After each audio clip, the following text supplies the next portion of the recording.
Shaheen Urdu TV के मोअज़्ज़ज़ दोस्तों, मैं हूं तैयब बहारी। तमाम देखने और सुनने वालों को अस्सलाम वालेकुम।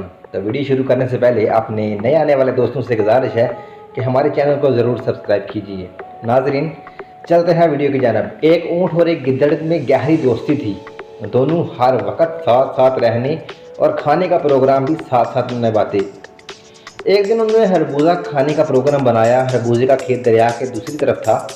गिद्दड़ ने ऊँट से कहा, दोस्त, तुम तो दरिया के दूसरे किनारे पर पहुंच जाओगे, मगर मैं कैसे जाऊंगा?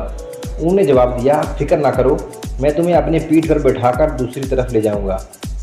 दोनों दोस्त नदी के दूसरी तरफ पहुंच गए और खरबूजा खाने लगे। गिद्दड़ का पेट क्योंकि छोटा था, जल्दी भर गया। इसने खेत के किनारे बैठकर चीखना शुरू कर दिया। ऊँट ने गिद्दड़ की मिन्नत समझ की, दोस्त ऐसा ना करो, एक तो अभी मेरा पेट नहीं भरा और दूसरा तुम्हारी आवाज़ सुनकर किसान आ जाएगा और मेरी हूँ पटाई करेगा।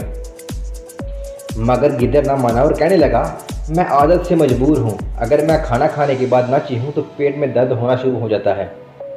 गिद्दड़ शोर मचाता रहा और उसकी आवाज़ सुनकर किसान और उसके बेटे लाठियाँ लेकर पहुँच गए। गिद्दड़ तो गाड़ियों में छुप गया, मगर ऊँट को उन्होंने बहुत मारा। मार खाने के बाद जब ऊँट दरिया के किनारे पहुँचा तो गिद्दड़ इसका इंतज़ार कर रहा था। गिद्दड़ फिर ऊँट की पीठ पर सवार हो गया। जैसे ही वो दरिया के दरमियान में पहुँचा, ऊँट ने पानी में गोता लगाना चाहा। गिद्दड़ ने कहा, दोस्त, ये क्या करते हो, मैं डूब जाऊंगा, खुदा के लिए ऐसा ना करो। ऊँट ने जवाब दिया, खाना खाने के बाद अगर मैं ना नहाऊं तो पेट में शदीद दर्द रहता है। ये कहकर इसने गोता लगाया। गिद्दड़ तेज़ लहरों में बह गया और चंद गोते खाने के बाद डूब गया।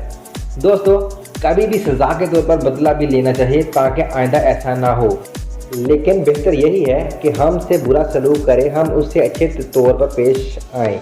इसी तरह अल्लाह दूसरों के दिलों में हमारी मोहब्बत डाल देंगे। तो दोस्तों, कैसी लगी ये आज की वीडियो, कमेंट करके ज़रूर आगाह कीजिए। मिलते हैं अगली वीडियो में। तब तक अपना और अपने दोस्तों का, अपने प्यारों का ढेर सारा ख्याल रखिए। अल्लाह निगहबान।